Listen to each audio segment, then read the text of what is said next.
Olá pessoal, de volta, eu, professor Wilson, com mais um vídeo da série Neuroaprendizagem. E hoje conversando sobre autismo e seletividade alimentar. Já compreendemos que essa condição diagnóstica para o autismo é marcada por prejuízos na capacidade de fala, de comunicação e de interação social. Esses três elementos são chamados hoje, pelo DSM-5, de comunicação social. Somados a esse prejuízo na comunicação social, nós temos pessoas para essa condição diagnóstica com comportamentos, com atividades ou com interesses muito restritos em um padrão repetitivo e estereotipado. Então, esses dois prejuízos, comportamentos repetitivos, somados à comunicação social, nós temos a díade do autismo, é o que caracteriza o autismo. Já entendemos que, nesse contexto do autismo, algumas comorbidades podem estar presentes. E, em se tratando de comorbidade, nós entendemos que 90% das pessoas com autismo apresentam algum desconforto de ordem sensorial. Desmodulação sensorial, ou prejuízo sensorial, ou distúrbio de processamento sensorial, seja lá o nome que a gente dê. O fato é que 90% das pessoas com autismo têm algum desconforto ligado à sensorialidade, hipersensibilidade ou hipossensibilidade. E dentro desse contexto da sensorialidade, nós temos aí uma questão muito importante, muito difícil de se trabalhar no contexto familiar, que é a seletividade alimentar e a restrição alimentar por parte de pessoas com autismo. Então, para a gente entender um pouquinho sobre esse contexto. A ingestão seletiva, ela é comum em qualquer criança. Em qualquer criança vai se apresentar uma seletividade para alguns alimentos em um dado período da infância. E que pode ser a poucos alimentos, ou pode ser mais extensa, se ampliando para um grupo inteiro de alimentos, como frutas, carnes, vegetais e outros alimentos. Algumas crianças apresentam esses problemas desde bebês, ainda durante a amamentação pode-se observar em algumas crianças uma certa dificuldade com a alimentação. Outras crianças podem apresentar essa ingestão seletiva no período de transição, de um alimento para o outro, em torno do 6º mês de vida, ou ainda quando um pouco maiores, por volta dos 2 anos de idade.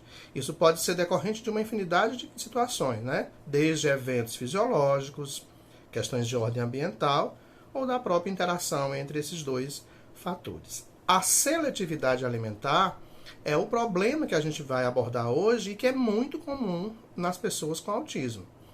Estima-se hoje pelo menos 60% dos autistas com alguma situação voltada a essa questão da seletividade alimentar, ainda ligada também a quadros de restrição alimentar, se limitam a um tipo específico de alimento. Isso pode ter uma associação com o histórico médico, assim como em qualquer outra situação, ou ligado aí a um atraso na motricidade oral. São duas situações que podem se justificar aí a restrição à seletividade alimentar em autistas. Mas existem outros fatores também associados. A gente não pode esquecer que algumas dificuldades na aceitação de alguns alimentos pode estar associado aí a um desconforto gastrointestinal. 10% dos autistas têm desconforto gastrointestinal. Então, se o alimento, ao ser ingerido, causou um mal-estar, já fica na criança aquele receio de experimentar de novo aquele alimento e sentir-se mal ou desconfortável. Isso vai ser percebido pela família durante as observações diárias, quando a criança se comporta dessa ou daquela forma a partir da ingestão de algum alimento, ok? E aí, para que a criança com autismo passe a comer melhor, a ter uma dieta melhor, com uma ingestão mais variada de alimentos, é preciso que a gente observe essa questão sensorial e passe a buscar por estímulos sensoriais que organizem esse conjunto chamado sistema sensorial, que envolve visão, audição, olfato, paladar, tato, sentido vestibular, sentido proprioceptivo, sinestésico, termoceptivo, interoceptivo, nociceptivo, um conjunto de situações de ordem sensorial que devem ou deveriam estar extremamente integrados para que eu possa lidar bem com qualquer questão sensorial que o meio traz. E nesse contexto alimentar estamos falando de olfato, tato e gustação. tá? Porque a alimentação ela é tátil, gustativa e olfativa também, além de ser um elemento extremamente visual. É preciso que a gente se sinta atraído visualmente pelo alimento antes de experimentá-lo. Por isso é importante que o trabalho com a criança com autismo aconteça de forma interdisciplinar, com profissionais de diversas áreas para avaliar e tratar a situação apresentada aí dentro desse contexto alimentar. Como falamos, 60% dos autistas apresentam seletividade alimentar, e para que a gente entenda melhor essa questão, é importante que a gente fale de neurociência, de córtex pré-frontal, de função executiva e de outras áreas em prejuízos no autista. Dizemos que as questões de ordem sensorial podem ser recebidas pelo autista de forma alterada. Como isso acontece? O autista, ou qualquer um de nós, está exposto a situações de ordem sensorial diversa e os estímulos chegam e são recebidos pelas vias sensoriais. Essa recepção ela é levada até o corpo caloso, que faz com que aquela informação que chegou seja comunicada de um lado para o outro do cérebro, para que a gente possa processar a informação, organizar essa informação processada e dar uma resposta coerente a ela. Se o estímulo que me chega ele é considerado alto, eu vou dar uma resposta hipersensível, eu vou fugir desse estímulo. Se ele chega com uma baixa percepção, eu vou dar uma resposta hipossensível.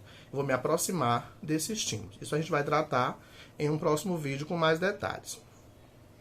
Mas para entender esse contexto cerebral que a gente está falando, a gente não pode esquecer de novo da famosa função executiva. E compreender que nesse contexto, pessoas com autismo têm rigidez mental e inflexibilidade mental, né? E aí se justifica porque algumas situações de rotinas muito persistentes e das alterações sensoriais que a gente já citou, presentes em pelo menos 90% dos casos, tá? A seletividade alimentar ela é real. É uma dificuldade que a criança com autismo apresenta sempre que introduz novos alimentos em sua dieta, né? Poderão também apresentar nesse contexto um paladar muito restrito, que com o tempo pode e tende a se modificar. A seletividade alimentar deve ser trabalhada desde cedo. Caso contrário, a alimentação poderá permanecer restrita por um longo tempo e a pessoa possa apresentar aí algumas perdas ou prejuízos nutricionais. Crianças com autismo e com seletividade alimentar, elas normalmente apresentam, como já citamos, rigidez mental ou inflexibilidade mental, uma dificuldade em mudar de plano, em mudar de estratégia. Então, como é que eu observo isso no dia a dia? Come poucos alimentos, ou apenas uma única opção, recusa experimentar novos alimentos, recusa a fazer as suas refeições em locais diferentes daqueles habituais, da sua rotina habitual, se recusa a comer alimentos que estejam misturados no prato. E qualquer alteração na rotina pode, aí, nesse contexto da rigidez, dificultar o seu quadro alimentar. Essa alteração no processamento sensorial, na recepção, no processamento, para dar uma resposta a esse estímulo que chegou. E como é que eu observo se a criança com autismo tem essas alterações no processamento sensorial? Então, crianças com autismo podem recusar novos alimentos devido ao cheiro, devido às cores, a organização visual desse alimento na sua distribuição no prato, a textura do alimento, o tamanho dos pedaços desse alimento que é colocado no prato, o sabor e o tempero utilizado e a própria temperatura, além de outras questões que podem estar aí presentes nessa recusa. Não existe uma regra que determine a seletividade alimentar.